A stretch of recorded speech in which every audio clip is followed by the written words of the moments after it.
My phone buzzed again. It was the third text message in less than 5 minutes. I sighed, hoping it was just a friend checking in, but a sinking feeling in my gut told me otherwise. When I finally pulled it out of my pocket, the screen lit up with the same unknown number. "You think ignoring me will make this go away?" I stared at the words for a long time, a cold sensation creeping up my spine. Whoever this was, they knew too much. And the worst part? Felt personal. Too personal. I tapped on the message, scrolling up to remind myself what this nightmare had spiraled from. But the thread had already been deleted on their end. The first message had arrived 3 days ago. Simple, almost benign. "Hey, remember me?" But I didn't. I couldn't place the number, and the text lacked any identifying clues. There were no emojis, no capitalization quirks, nothing that could hint at who this might be. I assumed it was a wrong number or some random prank, so I didn't respond. That was a mistake. The next day, I woke up to 20 missed calls, all from the same number. My voicemail was full, each message containing the same chilling phrase repeated over and over. "You'll remember soon enough." It was unsettling, but I told myself it was just some bored teenager messing around. But things had escalated quickly from there. I received dozens of texts, each message becoming progressively more threatening, more specific. By yesterday, the texts started including places I'd been that day, places I hadn't told anyone about. I remember nearly dropping my phone when I read, "Nice blue jacket, by the way. Really brings out your eyes." I had been at the coffee shop on the corner, headphones in, entirely zoned out. There was no way anyone should have known I was there, much less what I was wearing. That's when I went to the police. Stalking? The officer had raised his eyebrows as if I'd accused his grandmother of grand theft. I handed him my phone, showing him the log of messages. He read through them, then looked up at me. "Do you have an ex or someone who might have a grudge against you?" "No," I said truthfully. I wasn't seeing anyone. In fact, I hadn't been in a serious relationship for over a year. Even my last girlfriend and I had parted on relatively good terms. So why would someone be doing this? The officer had been skeptical. He advised me to block the number and keep a low profile. "If they keep bothering you, we can take another look. But for now, it's probably a prank. Just someone who wants a reaction." So I blocked the number. Then this morning I woke up to a new one. "Why'd you block me? It's not that easy to get rid of me. You should know that." That's when I started getting scared. I took every precaution I could think of. I left my phone at home and went to work a different route. I stopped by the convenience store on the way back and got a burner phone just in case. I didn't even look at my regular phone until late that evening. And, of course, there were messages waiting. But what made my blood run cold was the fact that somehow this person had gotten my new number. "Nice try with the burner. Guess you haven't figured it out yet. Have you?" Now, as I stared at the latest message, I could feel the panic rising. I wanted to scream, but what good would it do? There were no cameras in my apartment, no obvious signs of surveillance. Was someone following me? How close had they gotten? And more importantly, why? I glanced out the window, the night outside thick and suffocating. Shadows loomed everywhere, and every tiny sound made me jump. My apartment suddenly felt too small, too exposed. I tried to steady my breathing, convincing myself I was overreacting. But then the doorbell rang. I froze, staring at the door from across the room. My heart hammered so loudly I could feel it in my throat. No one should be here. I hadn't ordered anything, hadn't invited anyone over. Slowly, I stood up, crossing the room as silently as possible, and peered through the peephole. No one was there. I waited, staring into the distorted hallway. Nothing. Just as I began to step back, my phone buzzed again, and I fumbled with it, dread coiling tight in my stomach. I'm closer than you think. A shiver ran down my spine. No one was outside, but I spun around, eyes darting across the room, checking every corner, every shadow. Had they found a way in?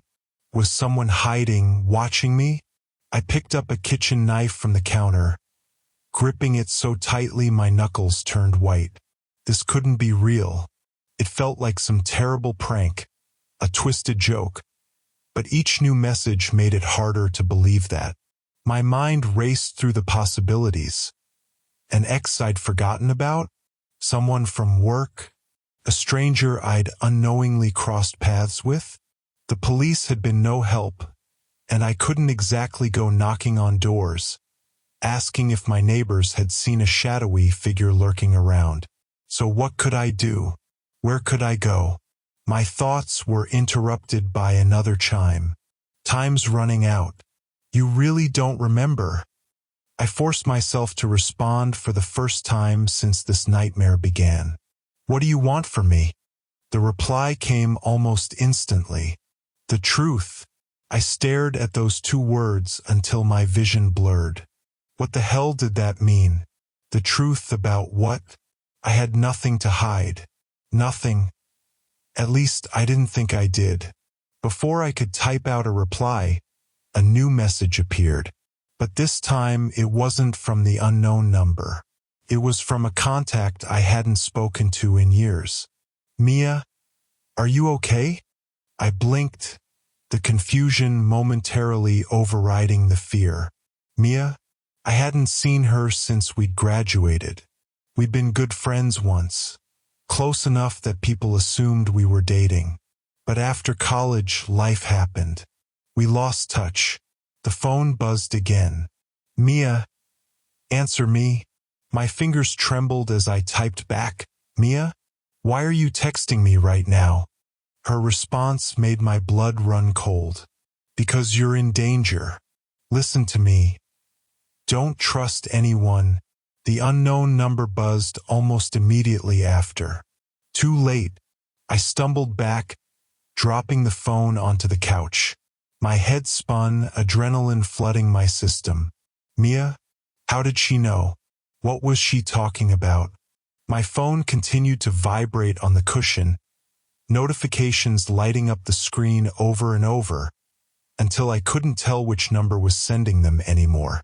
The words blurred together, threats, warnings, demands. But one phrase kept repeating, over and over. Time's running out. I stared at the phone, the screen glowing with a flood of texts I couldn't bring myself to read. My instincts screamed at me to throw it away, to run and never look back. But I knew it was pointless. Whoever this was had found me before, and they'd find me again. I picked up the phone with trembling hands and called Mia. It rang twice before she picked up, her voice a sharp whisper. Don't say anything, she breathed, her words coming out in a rushed, frantic cadence. Just listen. Get out of your apartment. Right now. They're coming for you. My stomach dropped. Who? No time, she hissed. Just move. Grab your keys, get in your car and drive. Do not go to the police. Do you understand me? I nodded before realizing she couldn't see me.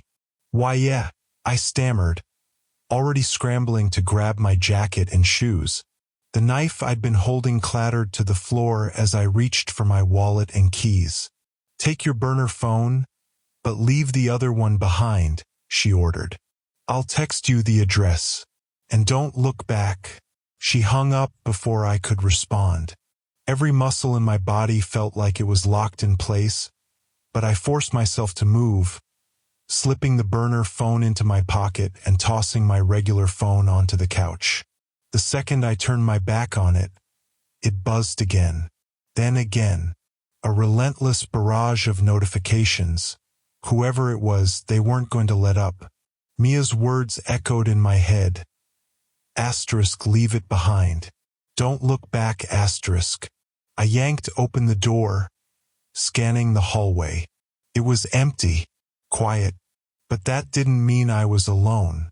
I moved quickly, every nerve on edge as I bolted down the stairs and out the building's back exit. I didn't dare use the elevator. It felt like a trap, a metal box with nowhere to hide if someone was already waiting. The night air hit me like a slap. It was colder than I'd expected, the streetlights casting long, eerie shadows across the pavement. My car was parked a block away. I hesitated, glancing around to make sure no one was watching, before darting across the lot and fumbling with my keys. My hands were shaking so badly it took me 3 tries to get the door unlocked. I slid into the driver's seat, locking the doors as soon as I was inside. My heart pounded in my ears as I sat there, breathing hard, trying to get a grip. What the hell was happening? What had I gotten myself into? I jammed the keys into the ignition and started the car. As the engine roared to life, my burner phone buzzed in my pocket. I pulled it out, Mia's number lighting up the screen. Come to 146 Baker Street. Don't stop for anything. I punched the address into the GPS with clumsy fingers, hands slick with sweat. The screen showed it was 20 minutes away, but at this hour, the streets were empty. I could probably make it faster if I didn't get caught at any lights. Without another thought, I floored the gas. I glanced in the rearview mirror every few seconds, half expecting to see headlights tailing me, but the road stayed empty. It was almost worse than being chased. Every dark corner, every car parked along the curb felt like a trap, and every red light felt like a ticking countdown. What the hell was Mia doing? And why was she even involved? I hadn't spoken to her in years. How did she know I was in danger? And whoever they were, was supposedly coming for me? My mind whirled with questions as I sped through the city. I kept one eye on the GPS, the other scanning the roads around me. Baker Street was in a part of town I didn't usually go to, an older neighborhood, mostly rundown office buildings and storage warehouses. The kind of place people went to be forgotten. I didn't like the look of it, but I didn't have a choice. I pulled up in front of a small, nondescript building tucked between 2 abandoned shops. The windows were dark, boarded up. The only sign of life was a small neon, open sign buzzing weakly in the corner of a grimy window. This couldn't be right, but the burner phone buzzed again. Come inside. Now. I sat there, gripping the steering wheel so hard it hurt, staring at the building. Everything about it screamed, don't go in. But what was my alternative? Drive around aimlessly until I ran out of gas?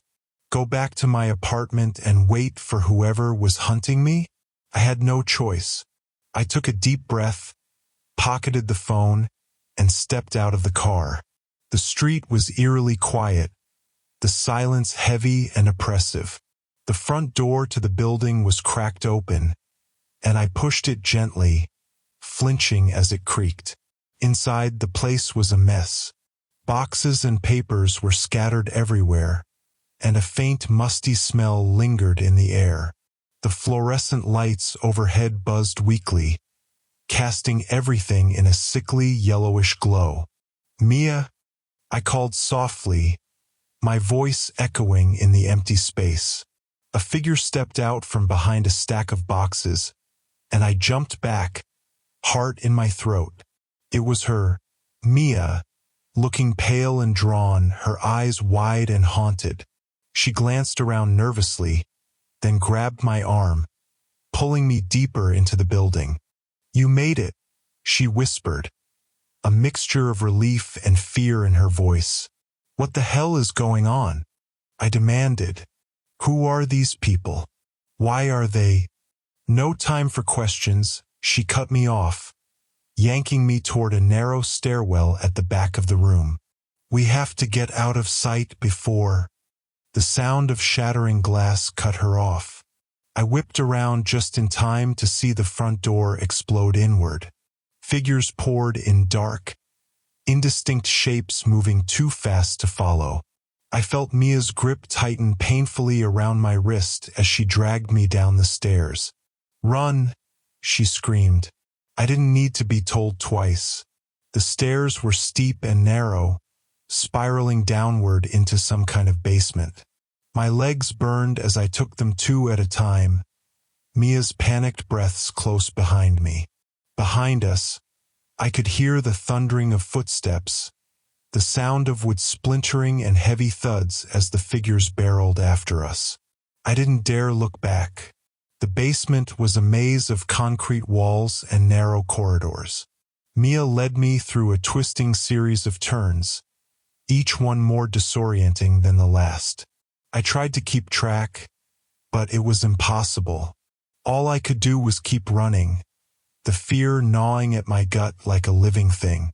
Finally, Mia skidded to a stop in front of a heavy metal door, fumbling with a set of keys. I risked a glance over my shoulder and felt my blood turn to ice. They were right behind us, half a dozen shadowy figures, their faces hidden behind masks. They moved silently, like they were gliding rather than running, and I could see the glint of something sharp in their hands. "Hurry!" I hissed, panic clawing at my throat. The key clicked, and Mia shoved the door open, pulling me inside just as one of the figures lunged forward. The door slammed shut, the impact reverberating through the room, and I heard the lock turn with a satisfying clunk. For a moment there was silence. Then the pounding started, fists and shoulders slamming against the metal, making the door rattle in its frame. Mia slumped against the wall, chest heaving. "Safe for now," she gasped. "Who the hell are they?" I demanded, voice shaking. "And what do they want with me?" She looked up at me, eyes dark with something I couldn't quite place. "They want what's hidden inside you," she whispered. "But we're running out of time to find out what that is." "What the hell are you talking about?" I demanded, my voice coming out sharper than I'd intended. But I was at my breaking point. Scared, confused, and being hunted by faceless people for reasons I couldn't even begin to understand. I deserved answers. Mia pushed off the wall and began rummaging through a set of shelves lining the far side of the room. The place looked like some kind of makeshift bunker.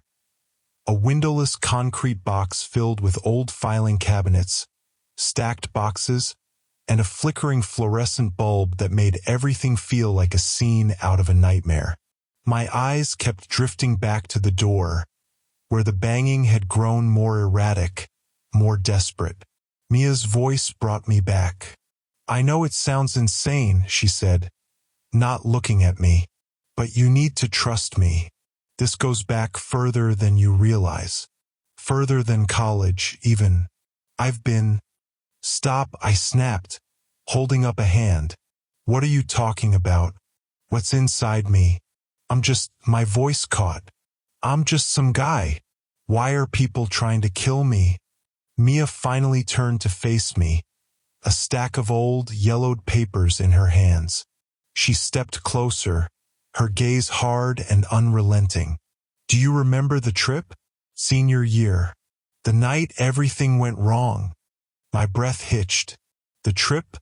That night? No. I'd buried those memories a long time ago. It had been a stupid decision, one made out of drunken bravado and peer pressure. One minute we were at the party, and the next we'd driven out to that abandoned cabin. It was supposed to be a joke, some silly dare. But then, something happened. The details were murky, half-remembered flashes of fear and confusion. I didn't know what had been real and what hadn't. But I did remember one thing clearly. By morning, we'd all made a pact. We'd sworn to never speak of it again. Don't, I whispered, shaking my head. Don't bring that up. Mia's expression softened, just for a moment. I'm sorry, but it's the only way. That night, something changed in you. In all of us, really. But with you, it's different. I stared at her, heart pounding. What the hell do you mean, different? What changed? She shook her head, frustration clouding her features. I don't know, okay? I spent years trying to figure it out, but I'm still missing pieces. All I know is that you were the one who was marked, and now they want you because of it. Marked? The word tasted bitter in my mouth. You're not making any sense. I'm not marked. I'm not. I trailed off, a sudden memory surfacing unbidden. A flash of pain in my right shoulder, like a searing brand. Waking up the next morning to find a strange, almost imperceptible scar beneath my collarbone. One that hadn't been there before. I'd written it off as a drunken injury, but it had never healed properly, and it had always felt wrong somehow. Slowly, as if in a trance, I pulled the collar of my shirt aside, exposing the skin just below my shoulder. Mia's gaze locked onto it, and I saw her face pale. There, she whispered, her voice trembling. That's it. The mark. I looked down. The scar was small, nearly faded after all these years. Just a pale, crescent-shaped indentation.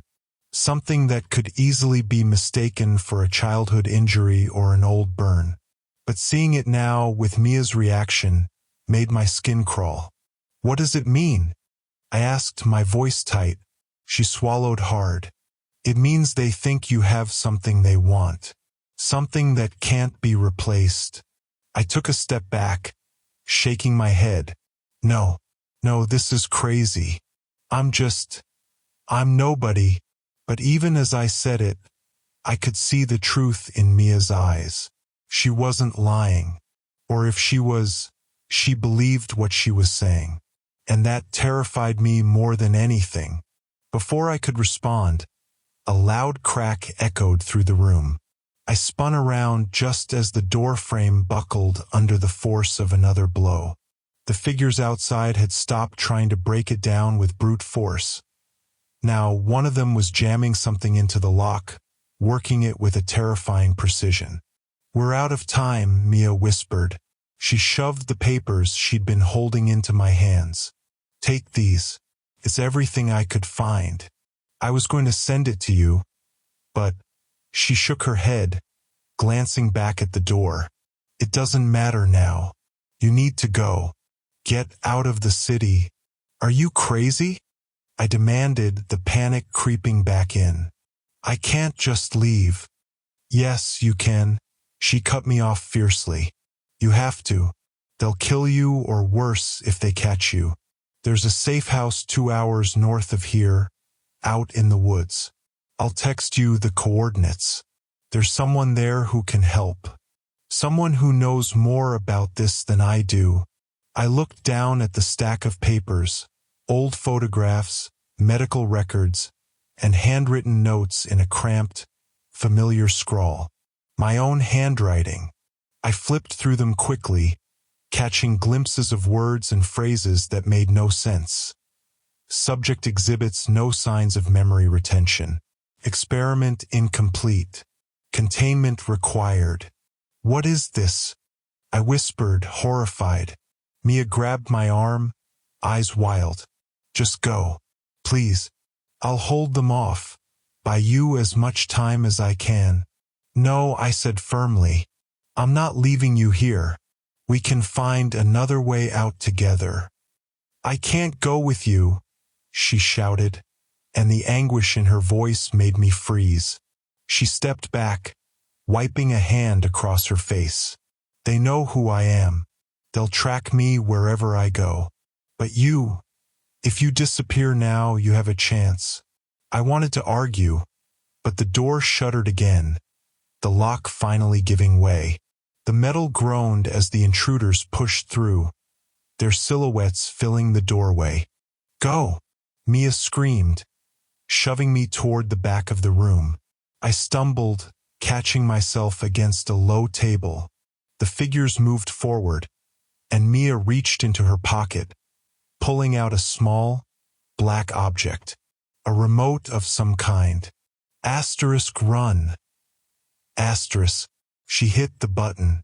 The world erupted into chaos. A deafening boom shook the room, the shockwave knocking me off my feet. Smoke filled the air, thick and choking, and I heard shouting, voices yelling in pain and confusion. Mia's face swam through the haze, eyes wide and desperate. Go! She mouthed. I didn't wait to see what happened next. Clutching the papers against my chest, I turned and ran, crashing through the back exit and into a narrow alley. The cold night air hit me like a slap, and I gasped, lungs burning as I sprinted blindly through the darkness. Behind me, the building was in flames. I didn't stop, didn't look back. I ran until my legs gave out, until I was half crawling, half staggering down some empty, forgotten street on the outskirts of the city. By the time I finally collapsed behind a row of dumpsters, my body shaking with exhaustion and fear, my mind was racing with a single terrifying question. What the hell had happened that night? And what was I? As I sat there, the distant wail of sirens echoing through the city, the burner phone buzzed in my pocket. Mia's voice crackled through the line, faint but urgent. Head north. Don't stop until you reach the safe house. And whatever you do, don't let them catch you. They won't stop until they've taken everything. I drove north through the night, Mia's instructions echoing in my head. The safe house was supposed to be somewhere in the woods, far from the city. I'd left the chaos behind, but it didn't feel like an escape. The papers she'd given me sat on the passenger seat, taunting me with glimpses of a life I didn't remember. One that seemed horrifyingly different from the one I thought I'd led. The road grew narrower as I left the city behind, winding through dense, dark woods that seemed to close in around me. There were no streetlights, no houses, just an endless expanse of trees and shadow, broken only by the occasional rustle of leaves or flash of movement in the underbrush. My car's headlights cut through the gloom, casting eerie shapes that seemed to twist and contort as I sped past. Every now and then, I glanced down at the papers, my heart clenching at each new piece of the puzzle they revealed. Medical reports with my name at the top, filled with phrases like behavioral analysis inconclusive and memory implantation incomplete.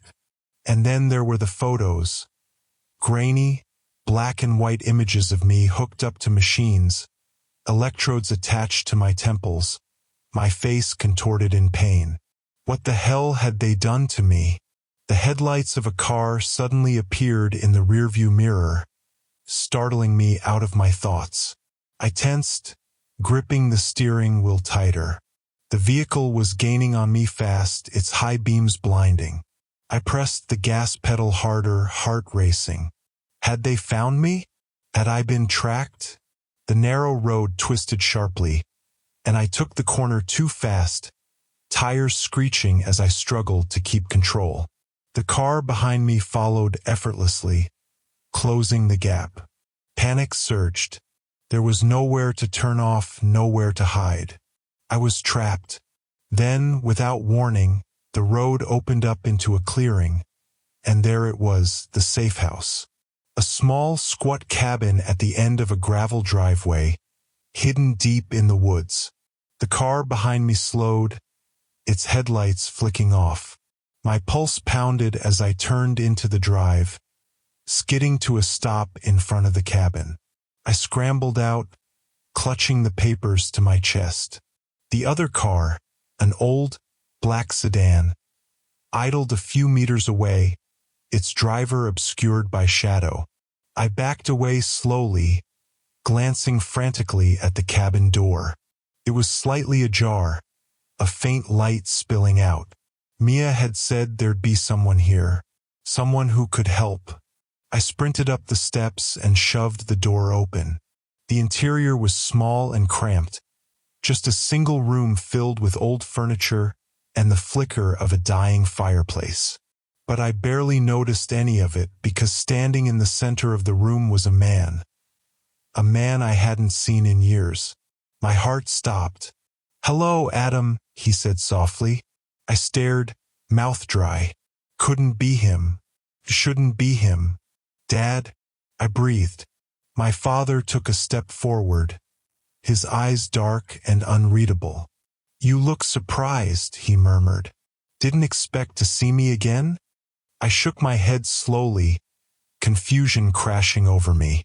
What are you doing here? I thought you were dead." He smiled thinly. "That's what you were supposed to think."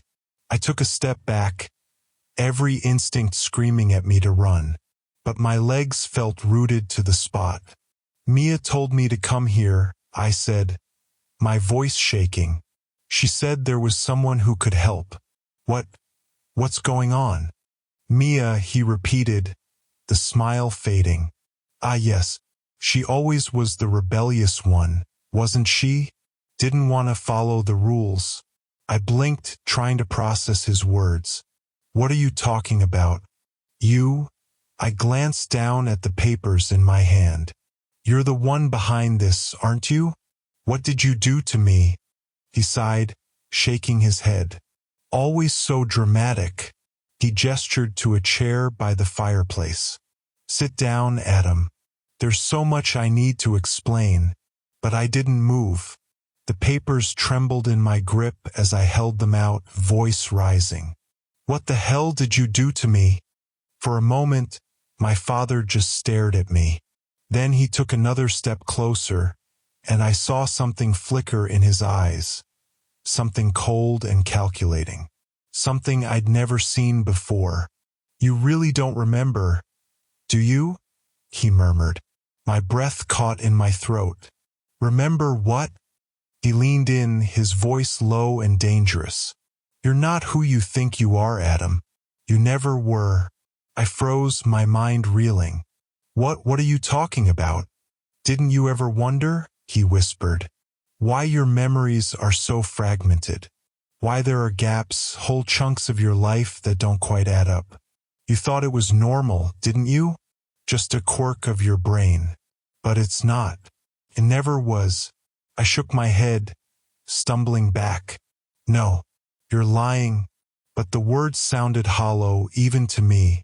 "Am I?" He nodded toward the papers in my hands. "Read them, Adam. Really read them." My hands were shaking so badly I could barely turn the pages, but I forced myself to look. And as I read, the world seemed to tilt. Project Rebirth. Subject 001, Behavioral Conditioning and Memory Alteration. My name appeared over and over, but it wasn't just me. There were others, Mia included. We were subjects, experiments.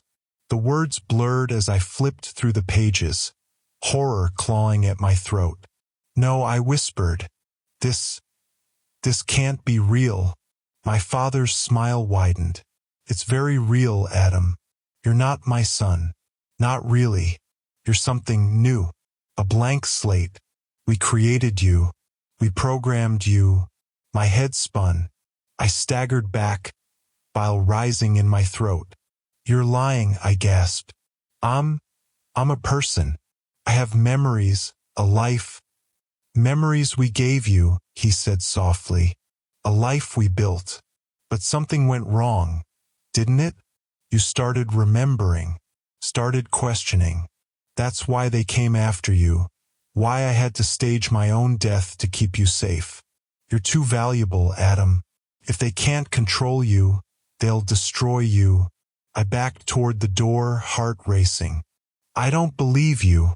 "You should," he said quietly. You're the prototype, the only one who survived the process intact. They've been trying to replicate it ever since, but none of the others, Mia included, could handle the strain. But you, he stepped closer, his gaze intense. You're perfect, and that's why you're dangerous. A noise behind me made me spin around, and I nearly screamed. Mia stood in the doorway, her face pale, her eyes wide with shock. But she wasn't looking at me. She was looking at my father. No, she breathed. You're supposed to be dead. His smile never wavered. And you're supposed to be terminated. But I suppose we've all made mistakes, haven't we? My stomach twisted. Mia, what's going on? But she didn't look at me. Her gaze was fixed on my father, hatred burning in her eyes. You think he's telling you the truth? She whispered. He's not. You're not a prototype. You're just a... My father moved faster than I could react. 1 second he was standing there, calm and composed, and the next he had Mia by the throat, pinning her against the wall. Enough, he growled. You should have stayed out of this, Mia. Now look what you've done. No, I breathed, heart pounding. Let her go. But he didn't. He leaned in close, his voice a low snarl. He's not the prototype, Mia. He's the original. She gasped, eyes wide, and then he twisted sharply. I screamed as her body crumpled to the floor. My father turned to face me, his expression calm, almost sad. I'm sorry, Adam, he murmured. But you were never meant to remember. And then the world went dark.